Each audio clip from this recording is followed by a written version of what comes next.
68 years since the squadron was formed, 5 different unit designations, 7 different aircraft, and involvement in every major operation since 1942. I'm going to talk to you today about the history of the 37th Airlift Squadron. In particular, I'm going to talk to you about the different unit designations, the names that it's had over the years that led to it eventually being named the 37th Airlift Squadron. I'm going to talk to you about the types of aircraft that they've flown, including one particular workhorse that they flew for over 40 years.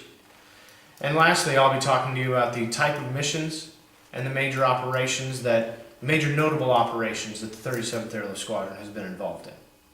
So getting right to it, the squadron was activated in 1942 as the 37th Transport Squadron. Its designation changed in January 1950 when it was changed to the 37th Troop Carrier Squadron Medium. It stayed that until it was inactivated in 1957 and stayed as an inactive squadron for 9 years until it was reactivated in May 1966 as the 37th Troop Carrier Squadron, part of the ramp-up for Vietnam. It changed to the 37th Tactical Airlift Squadron in May of 1967 and stayed that way for 25 years until it was redesignated the 37th Airlift Squadron in April of 1992. Now, over these years, throughout all these different designations of the squadron, they've had a variety of aircraft. A lot of times these designation changes were accompanied by an arrival of a new aircraft.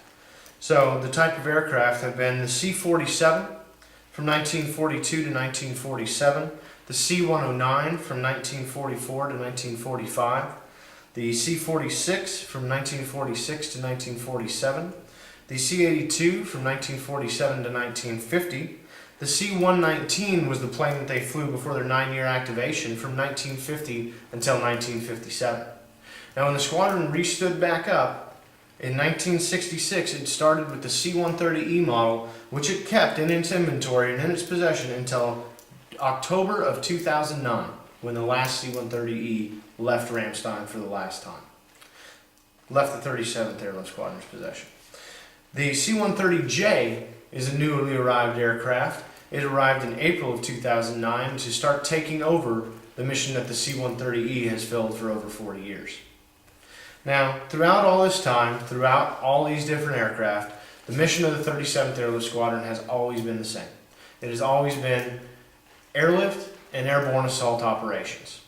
Some of the notable operations include airdrops on D-Day in Normandy, participation in the airdrops for Operation Market Garden in Holland, and several airdrop missions throughout Germany throughout the Second World War.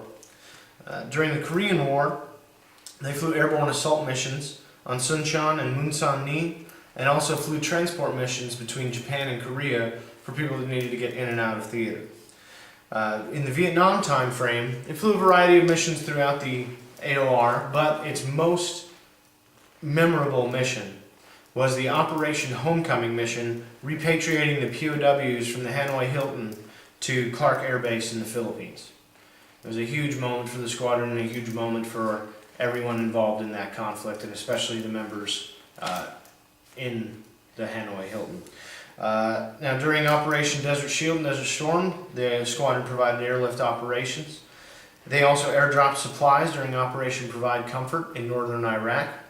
They also provided airlift and airdrop operation during Operation Provide Promise.